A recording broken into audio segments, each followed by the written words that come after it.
The drenched figure, standing at the abandoned gas station, had been passed by 47 vehicles in the last hour. Expensive SUVs whose drivers averted their eyes, luxury sedans that accelerated through the gathering storm, even a state police cruiser that pretended not to notice. The man in the torn military jacket held his thumb out desperately, but each driver seemed to sense something dangerous about his scarred face and hurried past without slowing. No one would risk picking up this stranger in the middle of nowhere. No one wanted to get involved, except for one single mother in a 20-year-old station wagon who had no business stopping, but couldn't drive past a fellow human being in need. Before we jump back in, tell us where you're tuning in from, and if this story touches you, make sure you're subscribed, because tomorrow I've saved something extra special for you.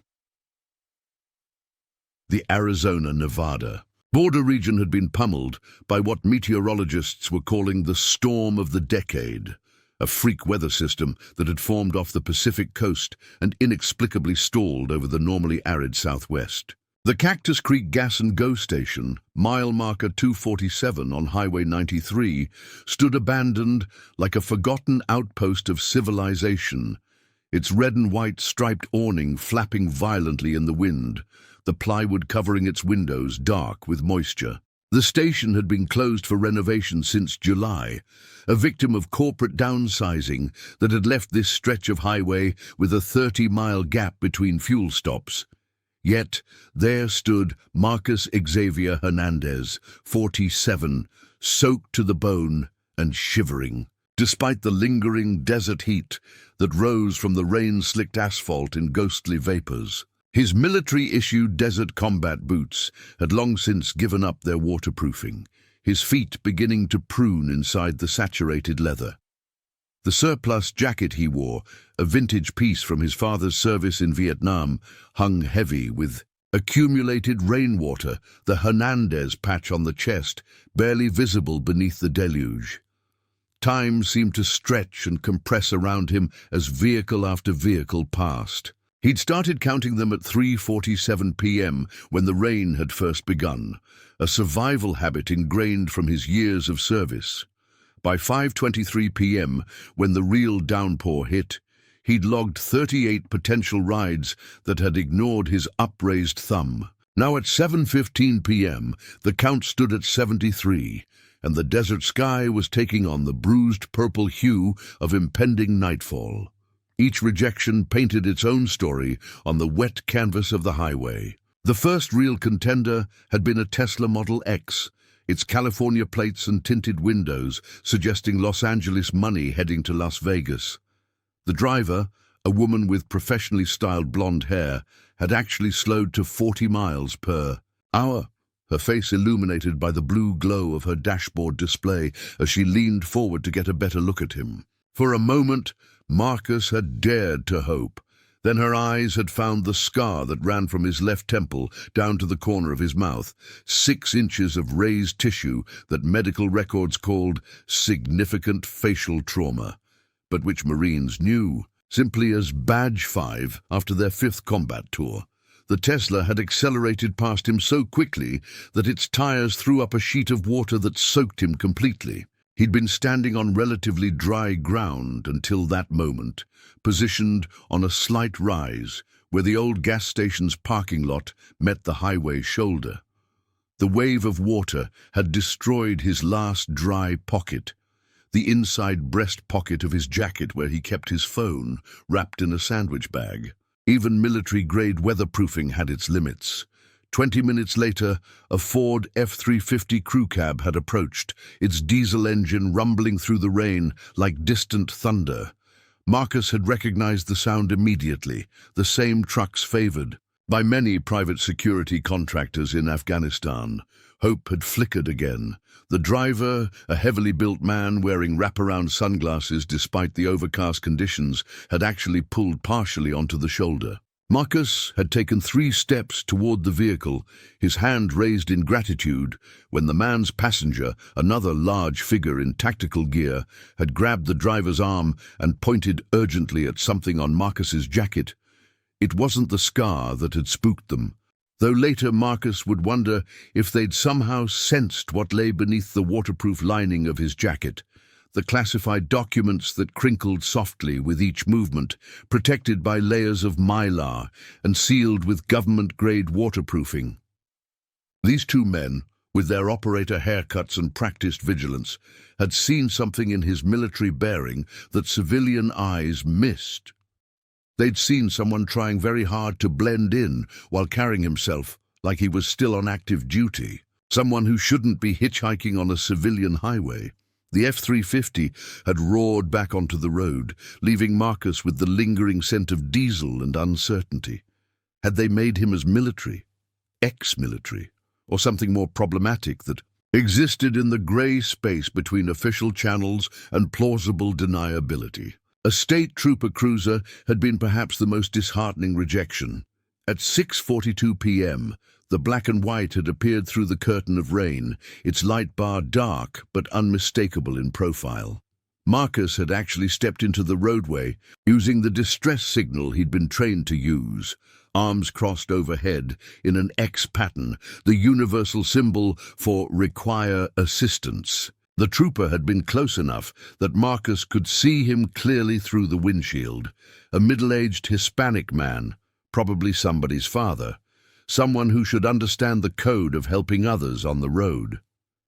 The trooper had slowed to perhaps 20 miles per hour, his spotlight briefly illuminating Marcus before sweeping away. Their eyes had met for a fraction of a second, and Marcus had seen the calculation happening: veteran, possible; trauma, obvious; risk assessment, inconclusive; protocol, civilian contact discouraged in severe weather. The spotlight had clicked. Off, the cruiser had accelerated smoothly away, and Marcus had been left to ponder whether his extraction team knew he was compromised enough to need civilian assistance. Other vehicles painted their own portraits of avoidance. A minivan full of what appeared to be a church group, yellow cross dangling from the rearview mirror, had actually begun to slow before the children in the back had started pointing and asking questions that made the driver uncomfortable. A convoy of 3 motorcycles, leather-clad riders who might have been expected to show road solidarity, had instead given him a wide berth as if his misfortune might be contagious. Even an old Volkswagen van with peace symbols and coexist bumper stickers had passed without the slightest tap of brakes. The pattern became clear. Human beings were remarkably efficient at categorizing risk, and Marcus had been filed firmly in the avoid column. The scars marked him as someone with a violent past. The military jacket suggested instability, PTSD, or worse. His dark complexion, combined with his weathered appearance, triggered unconscious biases that drivers didn't even recognize in themselves. And perhaps most tellingly, his very isolation suggested that something was wrong, if no one else would. Help this man? Why should they be the exception? What none of them suspected, what they couldn't possibly have known, was that Marcus carried information that could prevent a catastrophic intelligence failure. The documents hidden in his jacket detailed a Russian sleeper cell operation that had been dormant for 15 years, but was now activating across 7 major American cities. His team had stumbled onto the operation during what should have been a routine surveillance mission in Phoenix. The helicopter crash that had killed his 3 teammates and left him with his current injuries had been no accident. Enemy assets had been tracking them, waiting for the right moment to strike. For 3 days, Marcus had evaded pursuit while making his way north toward a safe house in southern Nevada. The crash site had been cleaned up with surgical precision, his team officially listed as training accident fatalities, while the military quietly launched one of the largest counterintelligence operations in decades. But the rain had forced him to take risks he'd normally avoid, leading him to this abandoned gas station where legitimate transportation had ceased to be an option. His phone, though wrapped in military-grade protective gear, had finally succumbed to the moisture. The last message he'd received at 4:17 p.m. had been cryptic: package delayed, pickup compromised, use judgment. In military speak, that meant his extraction team had been discovered or eliminated, and he was on his own.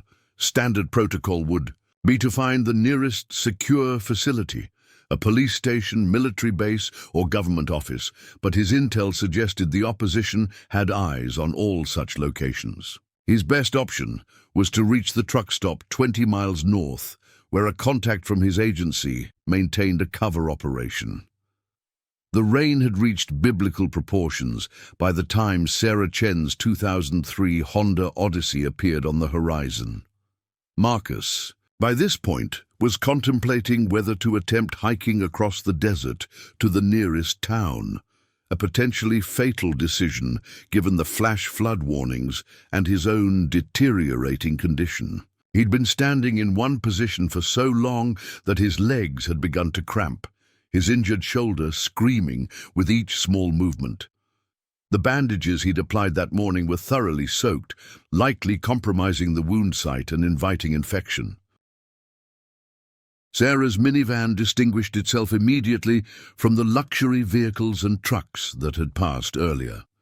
This was a working mother's car, dents on the rear quarter panel from grocery cart impacts, a faded parking permit hanging from the rearview mirror, stick-figure family decals on the back window that were peeling at the edges. The vehicle moved with purpose, but not speed, maintaining a steady 55 miles per hour despite the weather. Through the rain-streaked windshield, Marcus could see the driver leaning forward slightly, concentrating on the road with obvious care. As she passed the Cactus Creek station, something made her tap the brakes, not enough to slow significantly, but enough to catch Marcus's attention. He saw her glance in the rearview mirror, her dark ponytail swinging with the motion. For a moment, he dared to hope again, but the brake lights dimmed and she continued north. Marcus cursed quietly in English and then Spanish, the languages of his bicultural childhood bleeding together in frustration. Perhaps 500 yards up the road, Sarah's van suddenly activated its turn signal. Marcus watched in disbelief as the vehicle moved to the shoulder, hazard lights painting the rain orange and red. The van began to slow, then executed a careful three-point turn that spoke of someone who regularly practiced defensive driving. As Sarah doubled back toward the station, Marcus could see her checking her mirrors obsessively, compensating for the reduced visibility. Inside the van, Sarah battled with herself, even as she drove back. Her practical mind catalogued the risks. Lone male stranger, night approaching, severe weather conditions, no cell service. At 34, she'd learned to be cautious, especially after the divorce that had left her solely responsible for Emily.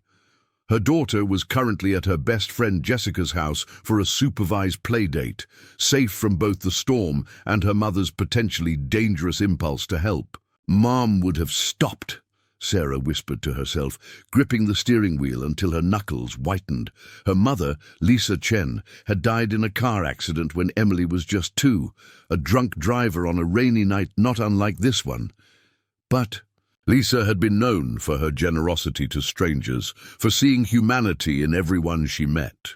"We help because somebody's brother, somebody's father, somebody's child," Lisa used to say. "We help because tomorrow it might be us under the broken umbrella." The decision crystallized as Sarah completed her turn and began heading back toward the gas station.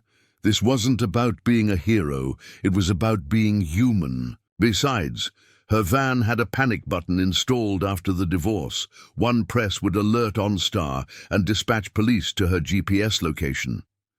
Her personal alarm was clipped to her keychain, one of those 130 decibel devices that could disorient an attacker.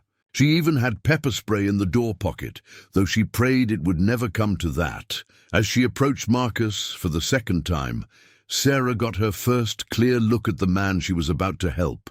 He was taller than she'd expected, easily 6'2", with the bearing of someone accustomed to command, despite his current circumstances. His face, illuminated by her headlights, showed the weathering of outdoor living and the kinds of scars that spoke of violence beyond casual bar fights. His hands, now raised in a gesture of thanks, were calloused but clean, nails trimmed short in the military style that many veterans maintained long after discharge. But it was his eyes that made her decision final. In the split second before, she pulled alongside him. Before convention and self-preservation could overwhelm compassion, she saw something behind the fatigue and weariness. Hope that had been beaten down but refused to surrender. She saw her own father there, the veteran who'd come home from Vietnam carrying invisible wounds that had shaped her childhood.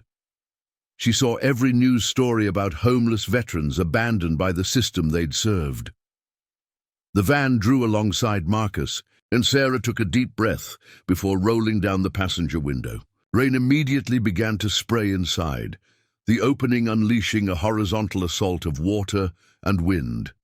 "Ma'am," Marcus said, his voice carrying the controlled cadence of someone fighting to maintain composure, "I don't want to be any trouble.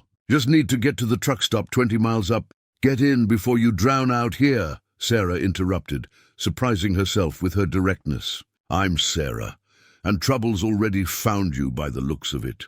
The interior light illuminated as Marcus opened the passenger door, throwing his scars into sharp relief. Sarah caught herself staring and quickly looked away, busying herself with cranking up the heater. As he climbed into the van, water began pooling immediately on the weathered upholstery, carpet that had seen countless juice box spills, muddy shoes, and the general chaos of single motherhood. "I'm Marcus," he said, carefully closing the door to minimize the water intrusion, "and I appreciate this more than you know." "Where'd you serve?" Sarah asked as she pulled back onto the highway, noting the military bearing that couldn't be hidden. Even in civilian clothes, her father's training had taught her to read the signs, the precise, economical movements, the constant awareness of surroundings, the way he positioned himself to keep his back to the car interior and maintain visual contact with the external environment. "Marines," Marcus answered after a pause. 26 years before I retired." The hesitation didn't escape Sarah's notice, nor did the careful word choice. People who loved their military service didn't usually choose such a neutral term for leaving it. Behind them, neither Sarah nor Marcus noticed the black sedan that had been maintaining a discreet distance for the past 5 miles. The vehicle, a late-model Chrysler 300 with government plates obscured by strategic mud spray, carried 3 occupants whose attention had sharpened considerably when Sarah had stopped to reverse direction.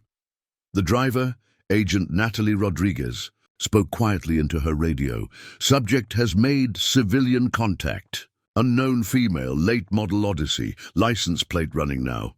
"Instructions?" asked the second occupant, Agent James Chen, no relation to Sarah despite the shared surname. His hand rested casually on the specialized equipment bag at his feet, prepared for contingencies that ranged from simple tracking to armed intervention. "Shadow only," came the response through their encrypted channel. "Civilians a wild card. Maintain visual, minimize exposure, prepare for extraction if target's cover breaks."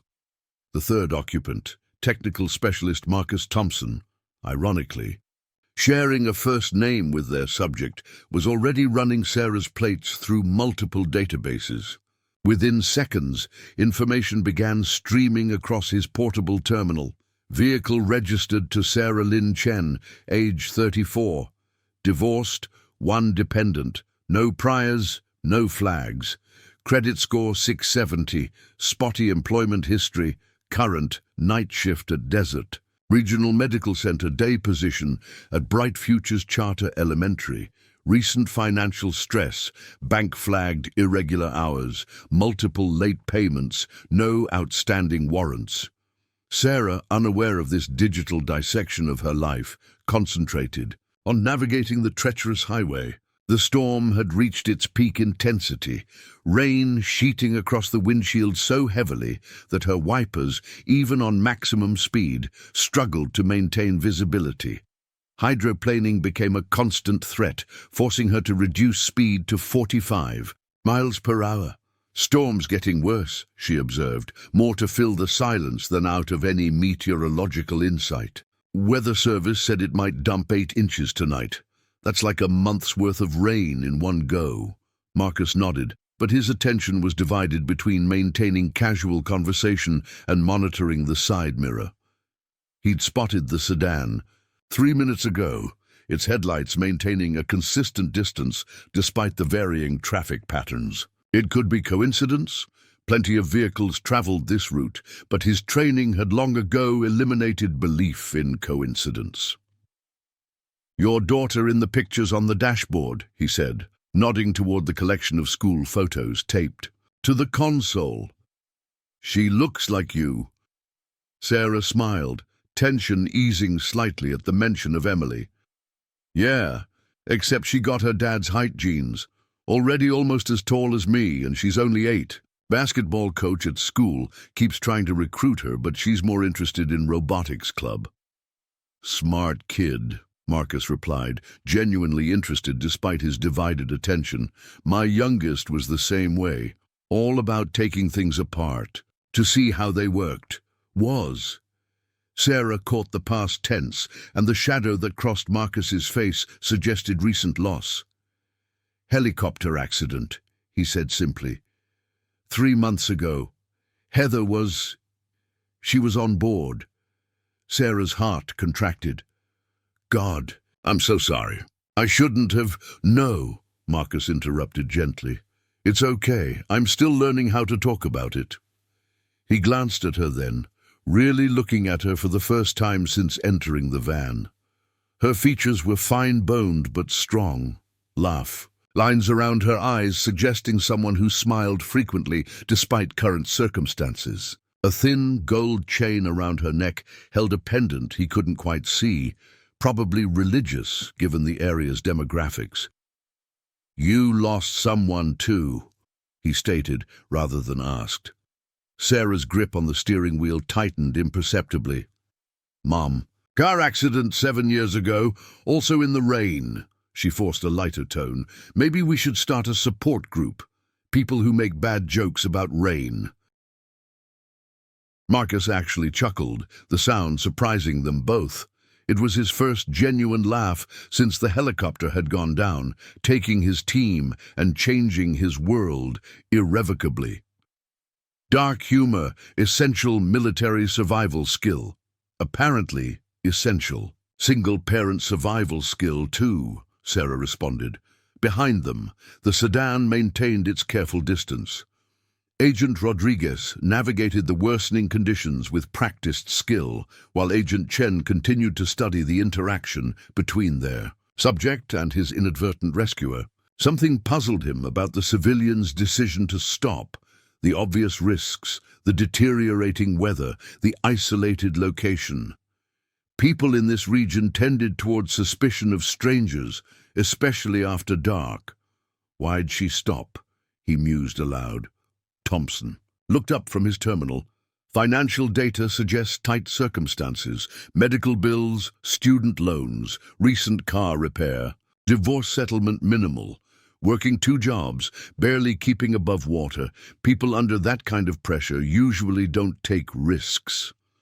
Unless, Rodriguez interjected, they remember what it's like to need help and not get it. The conversation in Sarah's van had lapsed into comfortable silence as both occupants concentrated on their respective concerns. For Sarah, it was the increasingly difficult task of maintaining control on the slick highway. For Marcus, it was the growing certainty that the sedan behind them wasn't just another traveler heading north. His training kicked in as he calculated distances, evaluated possible evasion routes, and assessed the civilian's vehicle capabilities. The Odyssey was stable but underpowered, with worn tires that probably provided marginal traction even in good conditions. In a pursuit scenario, they'd need to rely on local knowledge and creative thinking rather than speed. "Sarah," he said, "carefully, how well do you know these backroads?" She glanced at him, catching something in his tone that elevated her attention. Pretty well. Used to drive this route when Emily's dad lived in Kingman." "Why?" "Just curious. Nice to talk to someone who knows the area." but his eyes continued to flick to the mirror. The truck stop began to appear on the horizon, its lights creating a halo effect in the rain. The massive facility, a combination gas station, restaurant, and trucker amenities center, represented safety and civilization after 20 miles of empty highway. Sarah began to signal her exit, already planning her next moves. Drop Marcus at the restaurant, grab a coffee while he figured out his next step, check in with Jessica about Emily, and continue home before the roads became impassable. As they approached the off-ramp, something unexpected happened. A massive 18-wheeler, hauling what appeared to be construction equipment, began to merge from the acceleration lane ahead of them. The truck's timing was poor, forcing Sarah to brake harder than conditions allowed. The Odyssey's front wheels locked briefly before the ABS engaged, causing a moment of lateral drift that tightened every muscle in Sarah's body. Marcus's hand shot out to grip the door handle, his other arm instinctively pressing against the dashboard. To brace for impact, the movement shifted his jacket, and for a split second Sarah glimpsed something beneath it, a bulge that could have been a bandage, or could have been something else entirely. A weapon. Documents, medical equipment. The moment passed as quickly as it had come. Sarah regained control. The truck completed its merge, and they continued toward the exit. But the glimpse had planted seeds of doubt that began to sprout quickly. What if this man wasn't what he seemed? What if the scars weren't from service injuries, but from something more recent? More illicit? What if she'd done exactly what every safety expert warned against and picked up a dangerous stranger?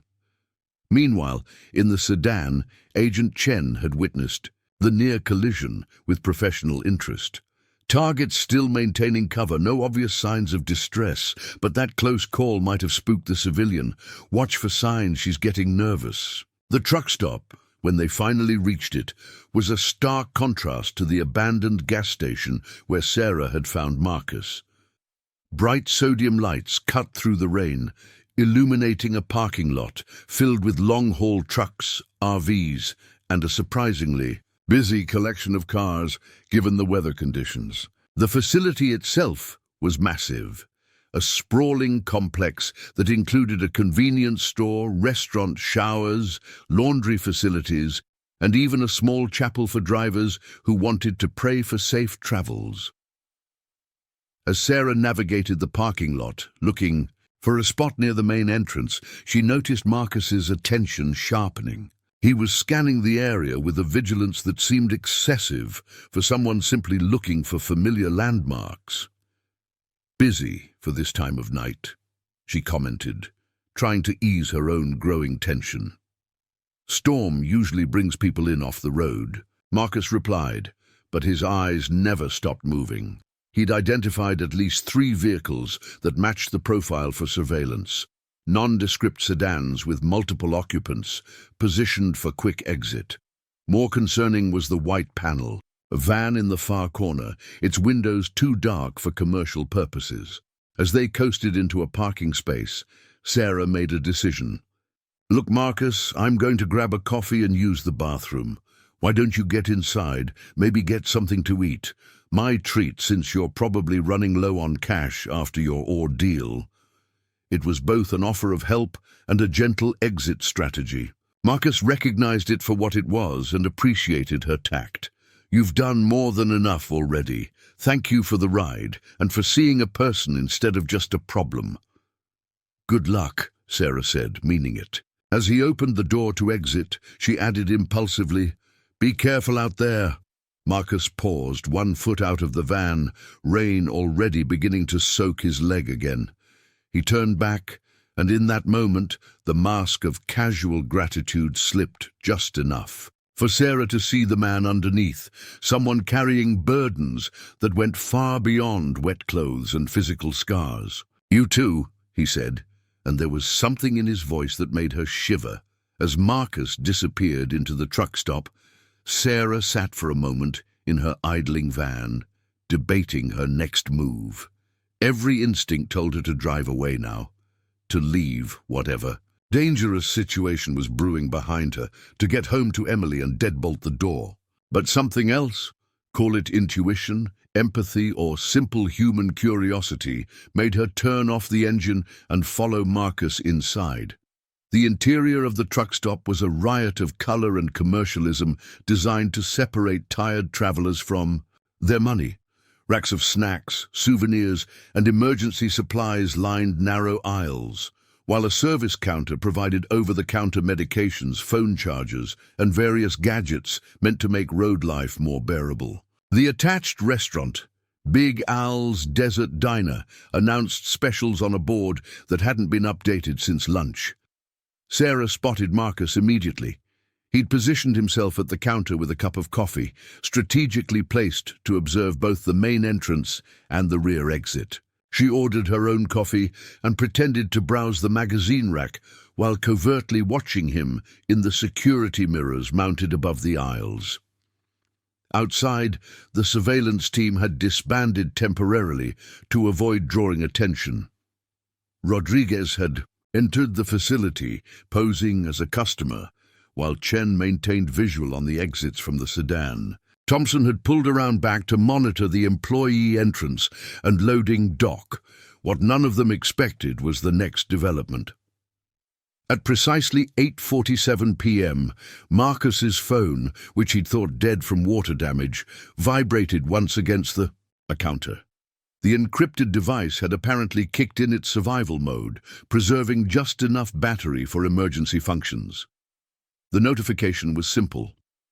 Package inbound, ETA 2 hours. Secure location required. Marcus stared at the message. His coffee forgotten, 2 hours. His contact was coming, but coming here meant expose this civilian facility to potential hostile action. He needed to relocate. But to where?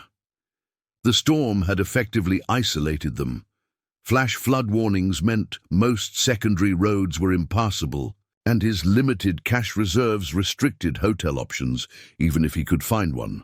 As he contemplated his next move, Marcus noticed a disturbance at the main entrance. 3 men had entered together, overdressed for casual travel, their movements too coordinated to be coincidental. They spread out immediately, one heading to the bathrooms, one to the restaurant, and one to browse the merchandise, while actually conducting surveillance sweeps. Rodriguez caught the development through her earpiece. Confirmed. Hostiles in the building. 3-man team, unknown affiliation. Target appears to have made them. Marcus had indeed recognized the threat. His breathing remained steady, but his free hand had moved to rest casually near the knife clipped. Inside his pocket, he needed to leave, but now faced a tactical dilemma. The hostiles had blocked his direct exit routes, and running would confirm their suspicions about his identity and location.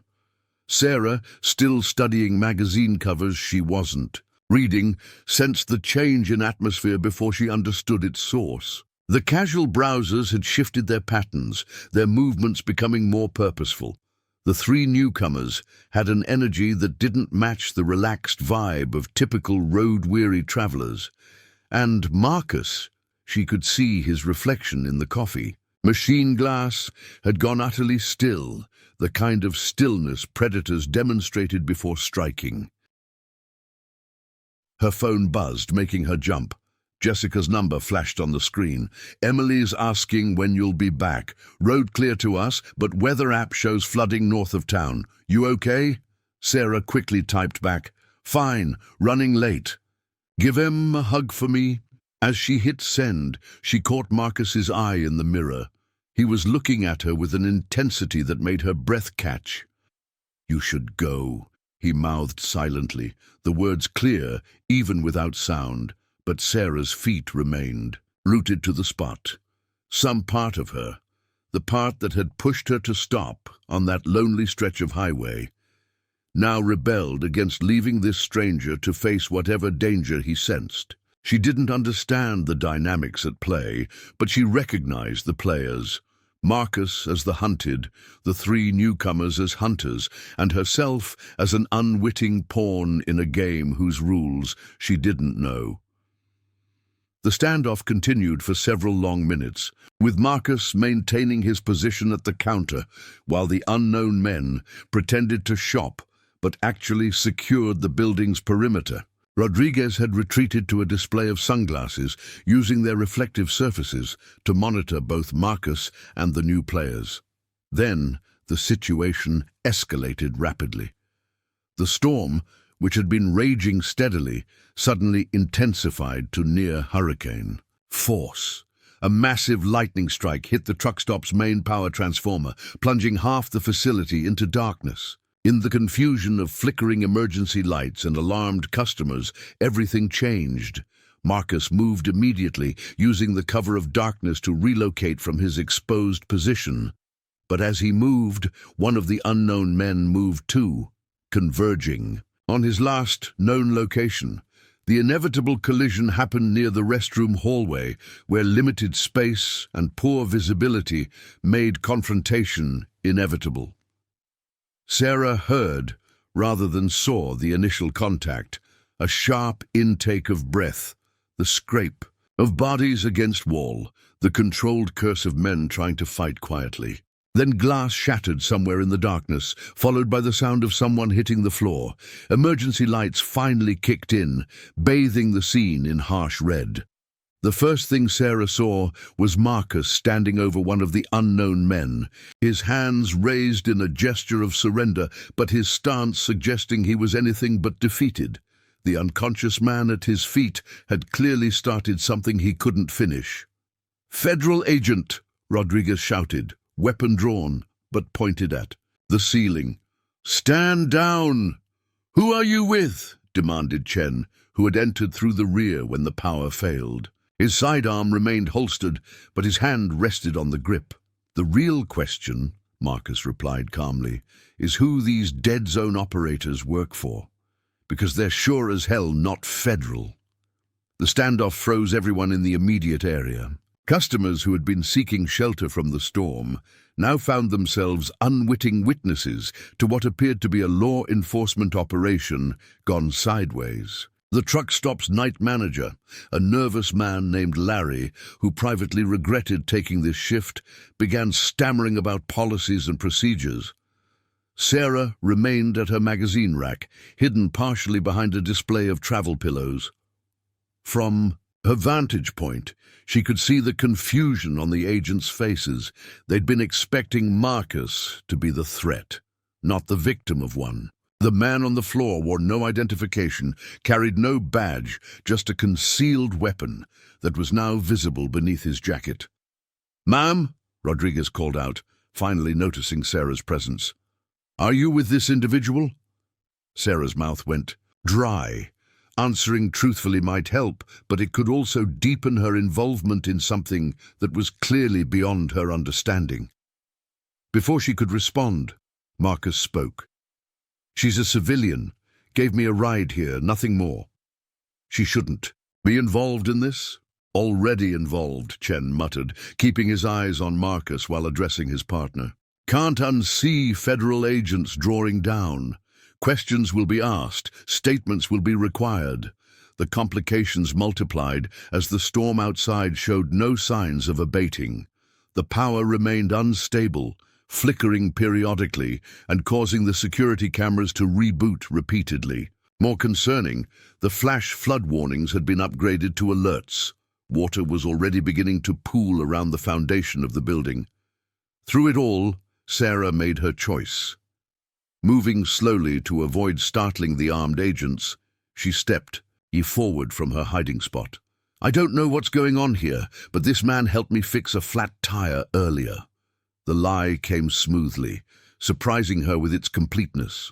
He seemed like someone down on his luck, not some kind of criminal. Maybe there's been a misunderstanding. Rodriguez studied her carefully, reading micro-expressions and vocal stress indicators. The civilian story didn't quite match the surveillance. They'd observed, but under current circumstances, pushing too hard might compromise their operation. "This is Agent Rodriguez, FBI. I need you to remain calm and cooperate fully." She maintained her professional tone while her mind raced through. Procedures. This man is wanted for questioning in connection with a national security matter. Then maybe you should be questioning the people who attacked him, Sarah shot back, surprising everyone, including herself, with her boldness. Since when does the FBI watch while someone gets assaulted? The tension ratcheted higher. Thunder crashed overhead, rattling the building's aged structure. Emergency lights flickered again, casting shifting shadows that made everyone appear threatening. The unconscious attacker groaned, beginning to regain consciousness. Agent Chen knelt beside the fallen man, checking for ID, while keeping his weapon ready. What he found made him curse under his breath. Russian equipment, Makarov pistol, Spetsnaz issue knife. He looked up at Rodriguez with new understanding. Their SVR. The revelation changed everything. Russian foreign intelligence operating on American soil constituted a potential international incident. Marcus wasn't just caught up in some domestic dispute. He was apparently the target of Russian operatives, which suggested he carried information worth killing for. "Who are you?" Rodriguez demanded of Marcus, her weapon now lowered but still ready. "Captain Marcus Hernandez, 3rd Marine Division Intelligence," he replied, pulling out his waterlogged wallet to produce credentials that were barely legible. "Currently on loan to DIA for Operation Sandglass. These men have been tracking my team since Phoenix. They're after intel about Alexei Petrov's reactivation protocols." Sarah's head spun at the alphabet soup of agencies and operations. DIA, SVR, Operation Sandglass. Each revelation painted a picture increasingly disconnected from her simple act of giving a stranger a ride. Outside, the storm screamed with unprecedented fury. Weather advisories had given way to emergency declarations as flooding began to overwhelm local infrastructure. Several power transformers in the area had been damaged or destroyed, plunging much of the region into darkness. Emergency services were stretched to the breaking point. Inside the truck stop, priorities shifted rapidly. The Russian operative was regaining consciousness, and his partners were nowhere to be seen, likely repositioning for another assault. The storm had effectively isolated the facility, with roads blocked by flooding and downed trees. Communications were spotty at best, with cellular towers damaged and emergency services overtaxed. "We need to move," Rodriguez declared. "This facility is compromised and we're sitting ducks in a lighting storm." "Move where?" Sarah asked, voicing the question on everyone's mind. "My van barely made it here through the flooding. The main highways are probably underwater by now." Marcus studied the available maps posted on the wall, tourist guides for the area, showing scenic routes and points of interest. "There's an old BLM fire road about 3 miles east. Cuts through the McCullough Range, comes out near the Air Force Auxiliary Field. Trails graded, might be passable even in this weather." "And how exactly do you know about obscure backroads in Nevada?" Chen questioned. "Because," Marcus replied grimly, 6 months ago my team used it for extraction drill. We never expected to need the escape routes for real." The tactical planning continued while Sarah fought to process her new reality. Her simple highway kindness had evolved into involvement with federal agents, Russian spies, and military intelligence operations. Part of her wanted to demand to be let go, to return to her normal life of school runs and hospital shifts. But another part, the part that had compelled her to stop for Marcus in the first place, recognized that retreat was no longer possible. "I'm coming with you," she announced, surprised by her own determination. Rodriguez started to protest, but Sarah cut her off. "My van's the only vehicle big enough to carry all of us, and I'm the only one who knows the actual road conditions. You'll need someone who drives these back roads regularly, someone who can spot flooding and washouts that won't show up on maps." The logic was sound, though Rodriguez clearly disliked involving a civilian deeper into an operation that was rapidly spiraling beyond its original parameters. Before she could voice her objections, the lights flickered again, this time staying dark for a full 10 seconds before the emergency backup systems kicked in properly. "Time's up," Chen announced, retrieving his equipment bag from outside. "Those Russians won't wait for our logistics to sort themselves out." Marcus had already moved to the front window, scanning the parking lot for signs of the remaining hostiles. The rain had intensified to the point where visibility extended barely beyond the glow of the building's emergency lights. Cars and trucks appeared as vague shapes in the aqueous darkness, their forms distorted and multiplied by the waterfalls cascading off the roof's edge. "Two-car convoy formation," he instructed, slipping into the command presence that had led Marines through worse than this. "My intel package can't be compressed, so we stay together. Chen, your sedan leads. The optics package on the Chrysler will penetrate this weather better than civilian systems. Sarah's van follows at 15-second intervals. Rodriguez takes overwatch from the rear, watching for pursuit." Sarah bristled at the presumption of someone organizing her vehicle into a military operation, but the practiced efficiency with which the federal agents accepted Marcus's tactical authority suggested this wasn't their first crisis management rodeo. While they geared up, checking weapons, securing equipment, and running contingency plans, Sarah tried to call Emily one more time. The call connected after several rings, cutting in and out with static. Jessica's voice crackled through. "Powers, out here too.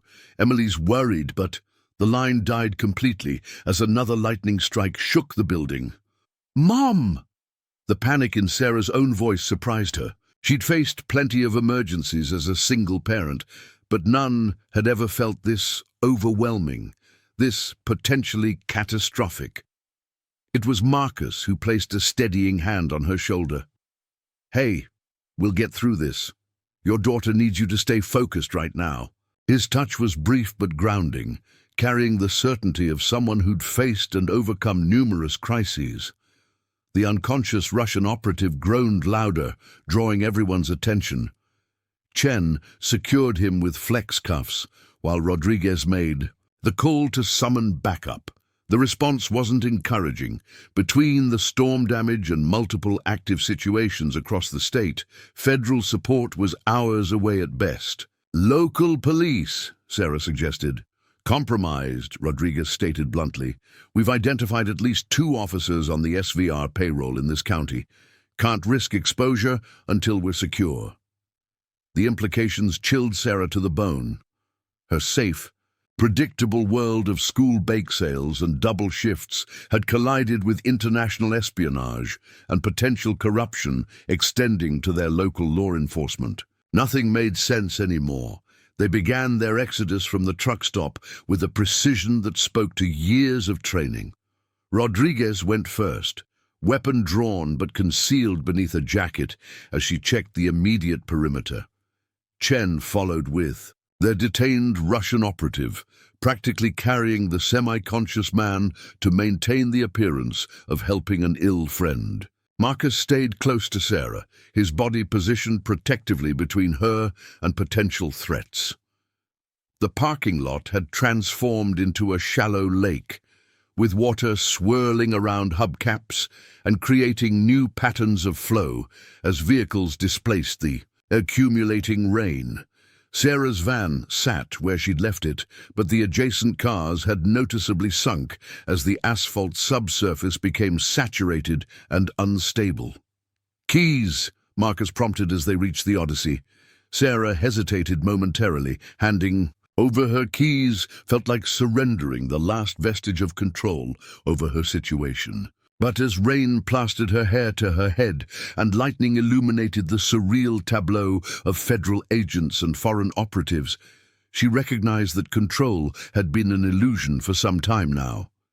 The van started immediately, its engine loyal, despite the terrible conditions. Through the windshield, Sarah could see Chen's sedan, already pulling away, its government-grade halogen lights cutting through the downpour with impressive clarity. She followed, maintaining the prescribed distance while her mind raced with questions that had no ready answers. The first mile passed without incident as they left the main highway for increasingly narrow county roads. The windshield wipers struggled to keep up with the torrential rain, creating a stop-motion effect that made the world appear to stutter and jump. The GPS signal had long since given up trying to penetrate the storm layers, leaving them dependent on Chen's navigation and Marcus's knowledge of the intended route.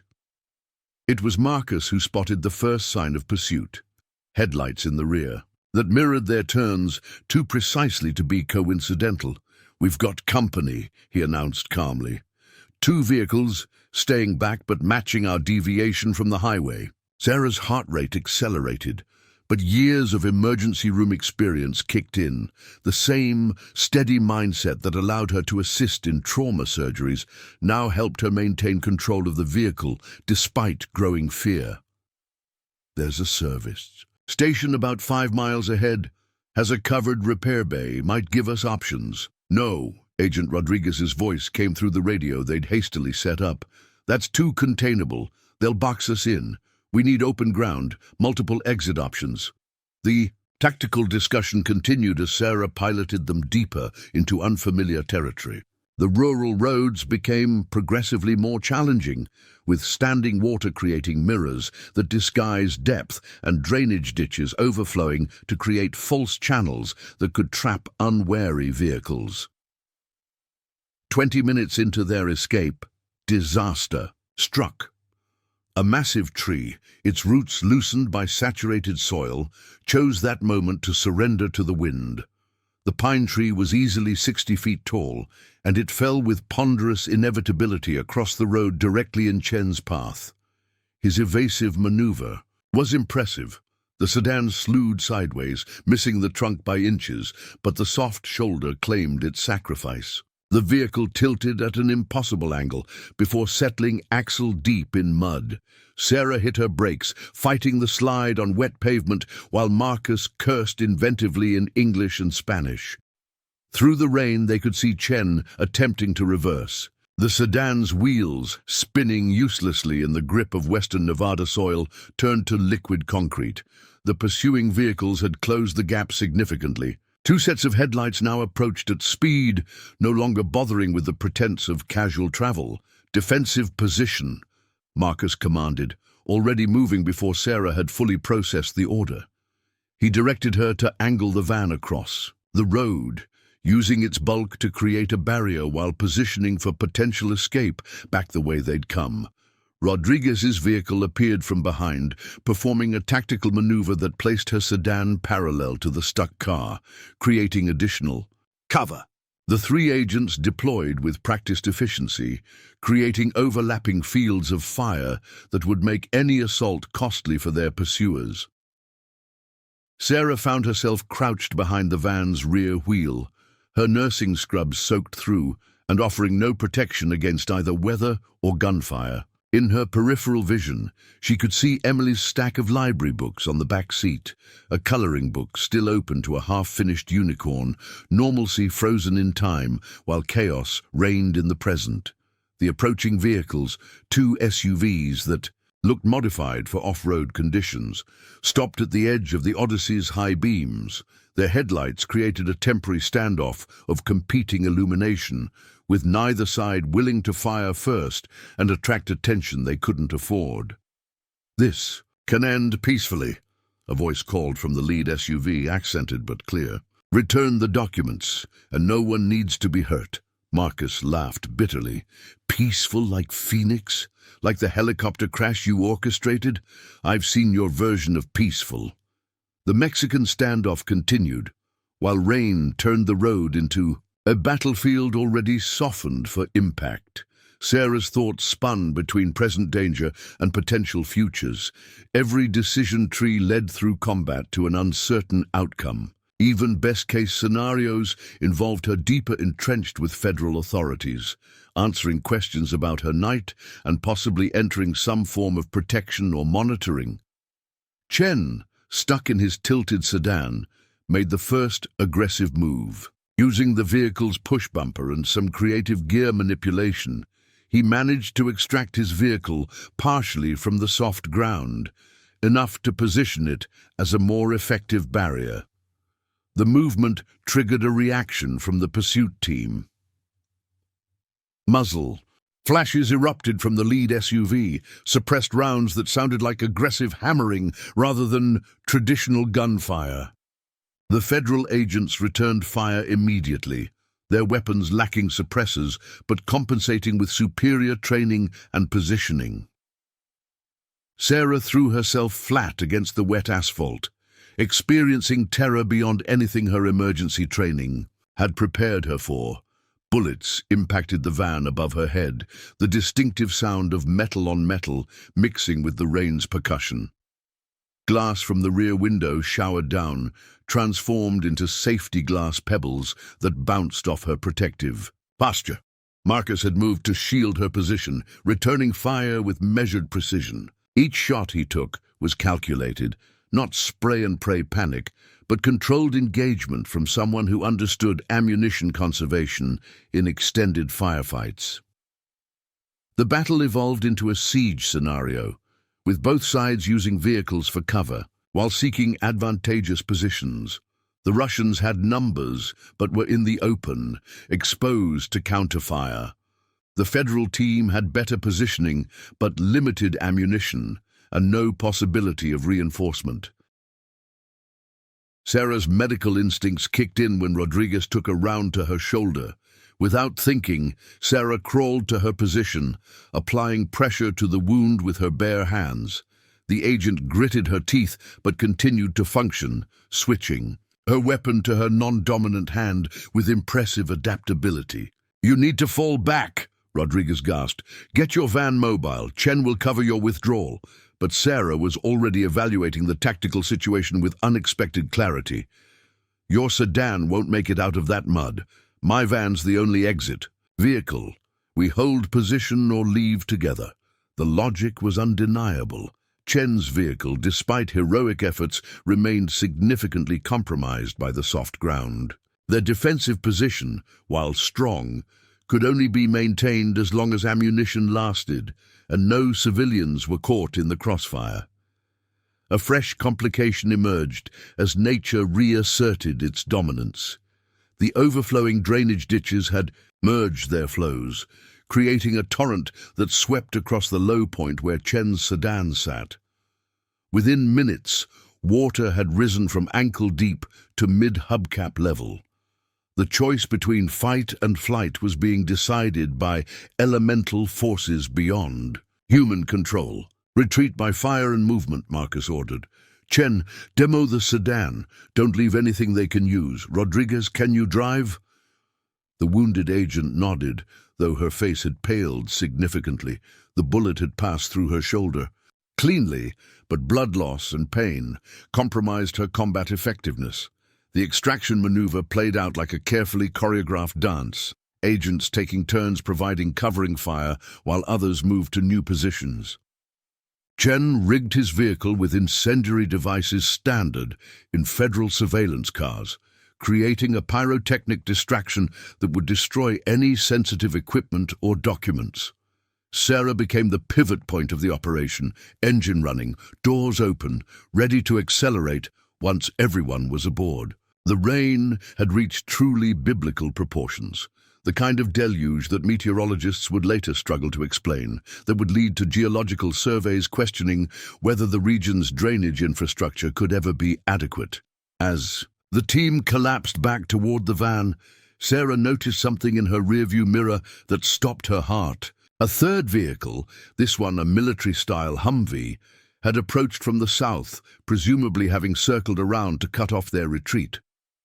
The situation had evolved from serious to potentially fatal, just as despair threatened to overwhelm her. Salvation arrived from an unexpected quarter. The Humvee's spotlight swept across their position, but instead of hostile fire, a megaphone crackled to life. "Federal vehicles, cease fire! This is Air Force emergency response. We are friendly. The engagement froze as combatants from both sides processed this development. The approaching vehicle displayed emergency beacons that properly identified it as military rather than hostile. Its occupants, when they dismounted, wore Air Force Security Forces uniforms that were incredibly, completely dry. Captain Hendricks, Creech Air Force Base, the lead figure announced, weapon lowered but ready. We've been tracking your situation through the RPA network. Those coordinates you provided earlier led us here. The Russian operatives, recognizing they now faced reinforcements that outnumbered and outgunned their position, attempted a tactical withdrawal. Their retreat was cut short when Captain Hendricks's team demonstrated why they'd been dispatched. Precision engagement that disabled both pursuit vehicles without fatal force. In the aftermath, as federal agents and military police secured the scene and processed detainees, Sarah sat in her van with the engine running and the heater on full. Her whole body shook from adrenaline come-down and delayed shock. Marcus sat beside her, applying basic first aid to minor cuts she'd sustained. "From flying debris, you saved us," he said quietly. "That suggestion about the service station, when Rodriguez shot it down, it made us choose this route instead. If we'd been contained at that service station, I almost got us all killed," Sarah replied shakily. "Picking you up, stopping when any sane person would have kept driving. Sanity is overrated in crisis situations," Marcus countered. "Compassion is what makes the difference. Your choices tonight, all of them, they were good, even when they scared you. Especially when they scared you." Air Force personnel worked efficiently to clear the debris field, preparing an extraction route that would carry them all to Creech Air Force Base. Rodriguez, receiving proper medical attention, managed a wan smile when Sarah checked on her condition. "You'd make a good field medic," the agent commented. "Ever consider changing careers?" Sarah laughed, the sound colored by lingering shock. "I think I'll stick to controlled emergencies, thank you. ER nursing is adrenaline enough." The rain began to subside as they prepared to depart the scene. The worst of the storm had passed, leaving behind a landscape transformed by water and wind. Meteorologists would later call it a 500-year weather event, the kind of perfect storm that challenged statistical models and proved that nature's extremes existed beyond comfortable predictability. As military convoy formed around Sarah's van, now officially protected transportation for persons of interest in a federal investigation, she tried to process the night's events. In less than 6 hours, she'd gone from single mother barely making ends meet to unwitting participant in international espionage. Her van, which that morning had seemed barely roadworthy, now carried intelligence value that nations fought over. The drive to Creech proved uneventful compared to their escape, though Sarah remained hyper-vigilant for threats that might emerge from the storm-damaged landscape. Marcus sat quietly beside her, occasionally offering navigation tips, but mostly respecting her need to process in silence. Creech Air Force Base materialized gradually through the lingering rain, its perimeter lights creating a halo effect against the low cloud ceiling. Security procedures at the gate were extensive but professional, with guards who'd clearly been briefed on their arrival. The base itself was a study in contrasts, weathered buildings standing alongside state-of-the-art facilities that hummed with the technology required to pilot drones across hemispheres. They were escorted to a classified briefing facility where real coffee, not the truck stop variety, waited alongside basic medical supplies and dry clothing. Sarah accepted sweats emblazoned with property of U.S. Air Force and tried not to think about how Emily's playdate had now stretched well past. "Bedtime, we need to debrief," Rodriguez stated, her arm now properly bandaged. "Sarah, I know you're civilian, but you've seen and done things tonight that require official documentation. We'll be as quick as possible, but there are protocols."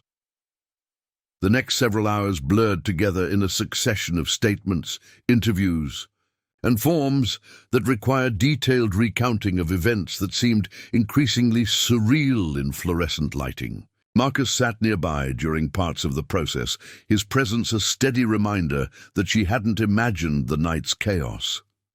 During a break, she finally managed to reach Emily. The relief of hearing her daughter's sleepy voice nearly overwhelmed her remaining composure. "Mommy, Jessica's dad had to come get us 'cause of the flooding. Are you okay?" "I'm fine, baby. I got stuck at work because of the storm. I'll be home just as soon as I can." The lie came smoothly this time, protecting Emily's innocence from truths she couldn't yet comprehend. As she disconnected, Sarah felt the weight of maintaining normalcy for her daughter while her own world had tilted decisively off its axis. How could she return to parent-teacher conferences and weekend soccer games after tonight? Would she even be allowed to return to anything resembling her previous life? The sun was attempting to crack the eastern horizon when the official debriefing concluded. Sarah's van, now the property of evidence collection until further notice, had been replaced by a government sedan that would transport her home. Marcus stood in the base's administrative lobby, his appearance vastly improved by shower facilities and fresh clothing that almost made him look like a civilian contractor rather than a military officer caught in an international incident. "The documents are safe," he told her simply. "The intelligence they contained will prevent attacks that could have killed thousands. The Russians won't try again. They know we're onto their infrastructure now." "And you?" Sarah asked. "What happens to you after all this?" Marcus's smile carried new warmth. "Debriefing, commendations, probably desk work while my shoulder heals properly. Did you know military life involves surprising amounts of paperwork?"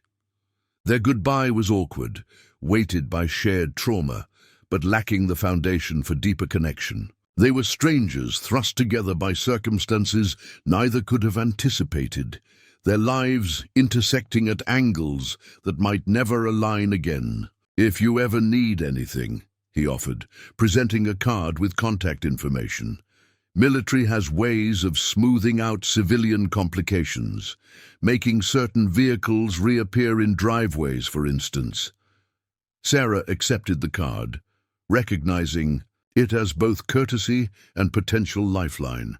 "And if you ever need someone to drive the getaway car..." Their laughter broke the tension, acknowledging the ridiculousness of such a suggestion while bonding them in the shared experience of surviving the unsurvivable.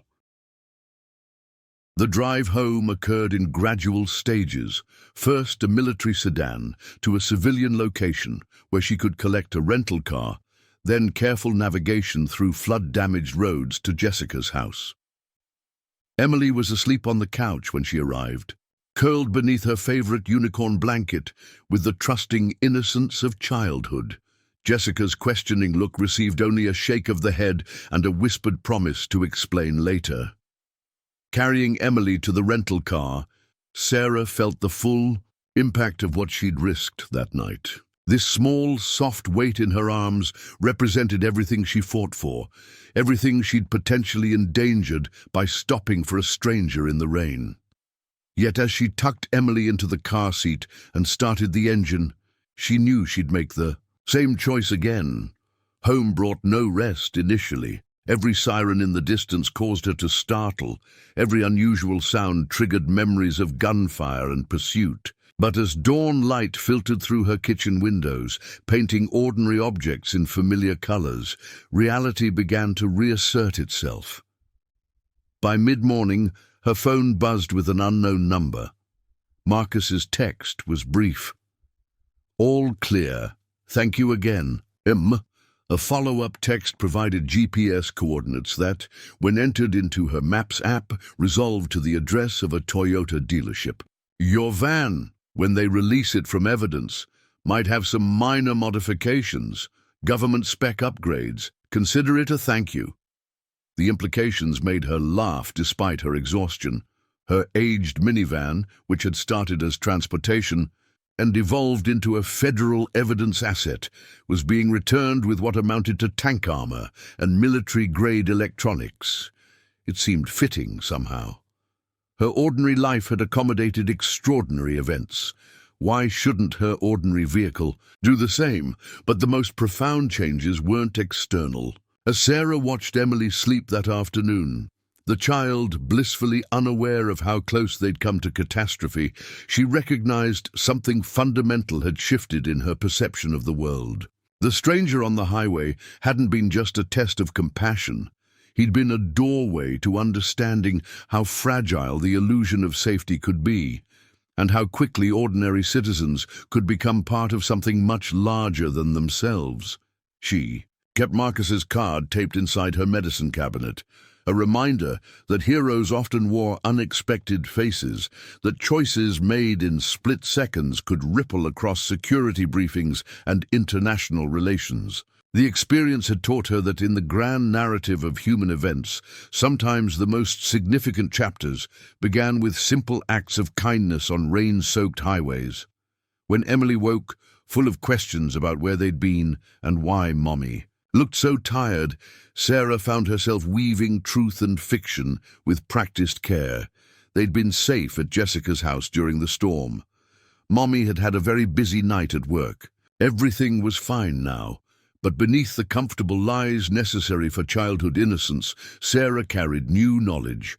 Sometimes being fine required extraordinary courage, sometimes safety demanded calculated risks, and sometimes the most important.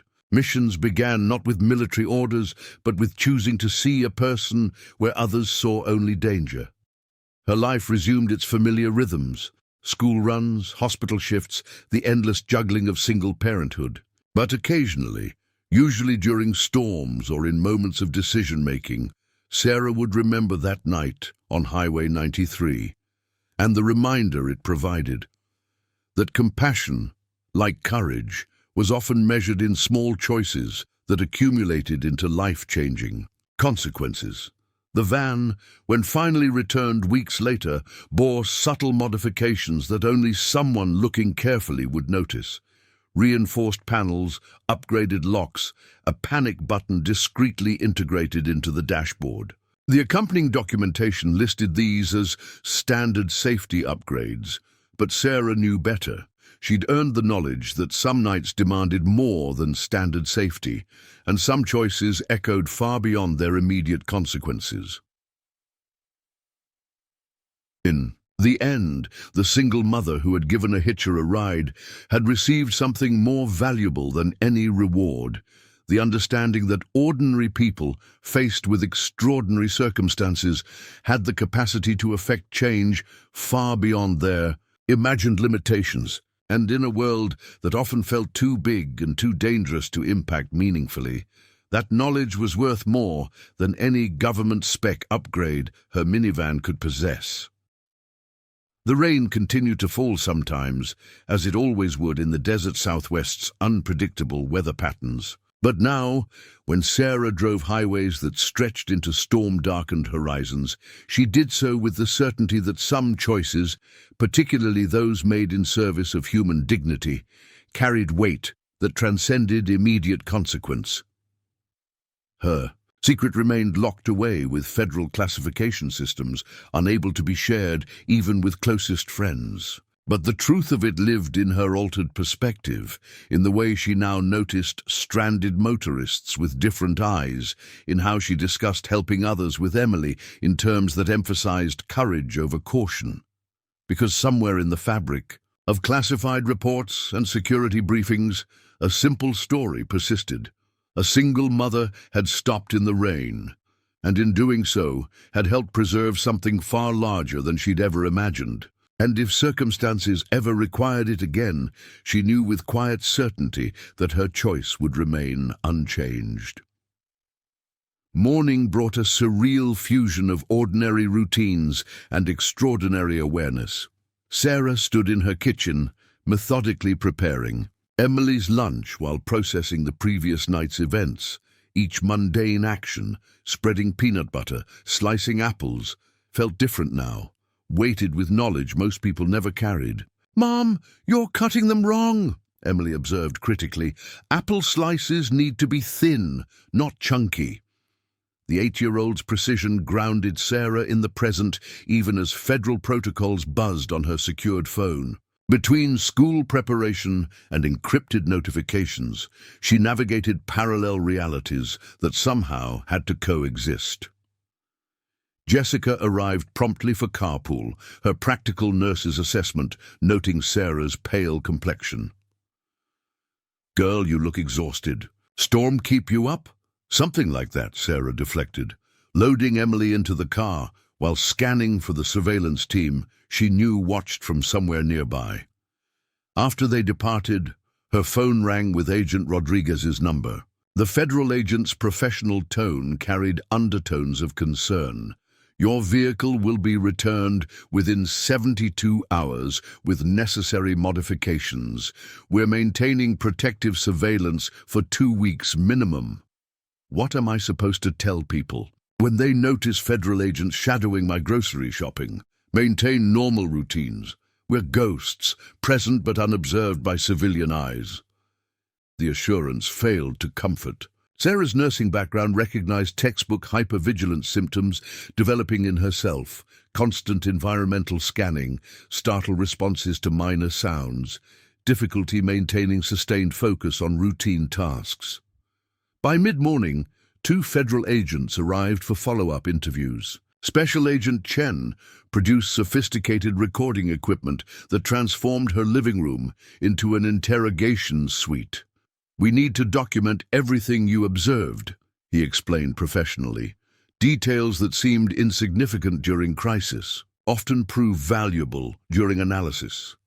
Sarah found herself recounting minutiae she hadn't consciously registered: the specific weight of Marcus's military jacket, the precise scent of gunpowder residue, the distinctive click of specialized weapons. Her medical training had apparently recorded environmental data with diagnostic precision. "Excellent observational skills," Agent Martinez noted approvingly. "Many witnesses filter reality through panic. You processed under pressure." The assessment felt hollow. Sarah had survived only through Marcus's protection and considerable luck. Her skills were merely a nurse's habit of noticing details that could impact patient outcomes. The afternoon brought a troubling development. While reviewing the federal protection protocols, Sarah noticed specific instructions about Emily's school. Additional agents would rotate through pickup areas, disguised as parents or maintenance workers. The reality crystallized. Their quiet life had transformed into an active military operation. Every movement now carried tactical significance. Every interaction required security analysis. Her father would have recognized these patterns immediately. His Vietnam service had created similar awareness, though he'd rarely discussed specifics. Sarah wondered if he'd carried this same weight, protecting family while processing threats most people never imagined. Around 2 p.m., exhaustion overwhelmed. She attempted napping but kept jerking awake at minor sounds. Her kitchen chair creaked. Potential. Intruder or normal settling? A car door slammed outside, threat or neighbor? When Emily returned from school, normalcy reasserted itself through sheer force of 8-year-old energy. Her daughter bounded inside with backpack stories and playground politics. "Tommy says his Rock family moved to Idaho because of tax evasion." Emily reported seriously. "I told Mrs. Rodriguez that Rocks don't pay taxes, but she needs to study more about mineral economics." Sarah smiled despite exhaustion. Emily's imagination had somehow elevated pet rocks to sophisticated society with financial systems, a creative outlet that momentarily overshadowed international conspiracies. Later, while cooking dinner, Sarah noticed unusual activity outside. 3 unfamiliar cars had circled the block twice, subtle but recognizable to her newly trained eye. She contacted Agent Chen immediately. "Confirmed surveillance," he responded. Within minutes, Not hostile, just testing our response protocols. Standard pressure tactics. Standard for whom? I'm a single mother, not a military asset. You became an asset the moment you witnessed classified activities. We're adapting to protect what you represent now. The conversation highlighted her transformed status. She wasn't just protecting Emily anymore. She carried information valuable enough to merit international attention. Her phone buzzed with Marcus's message. Heard about the surveillance testing. They're probing defenses, not immediate threats. Normal intelligence response to disrupted operations. His casual use of normal struck her as darkly humorous. Nothing about their situation approached normal by any definition she'd previously understood. After Emily's bedtime, Sarah reviewed security footage the federal team had installed. The advanced system captured license plates, facial features, behavior patterns, data streams that would overwhelm civilian processing, but provided invaluable intelligence to their protectors. She spent an hour learning to interpret movement, patterns, distinguishing between genuine threats and innocent neighbors. The training felt necessary yet alien. Motherhood now demanded skills typically reserved for intelligence operatives. A midnight knock startled her. Agent Rodriguez stood outside, holding medical kit and serious expression. Routine check. Tomorrow. You're scheduled for cognitive debriefing. The trauma response team wants baseline evaluation before memory reconstruction protocols. Sarah's medical background recognized the terms. Specialists would help her access potentially suppressed memories from that night's encounters. Techniques could recover detailed observations her conscious mind had filtered out during crisis. What exactly are they looking for? Faces you glimpsed, conversations you overheard, patterns your training noticed, but stress prevented full processing. Your testimony could identify multiple operatives we've been tracking. The responsibility settled heavily. Her accidental involvement might provide breakthrough intelligence about sleeper cells that had evaded detection for years. What about Emily? She's already sensing my stress.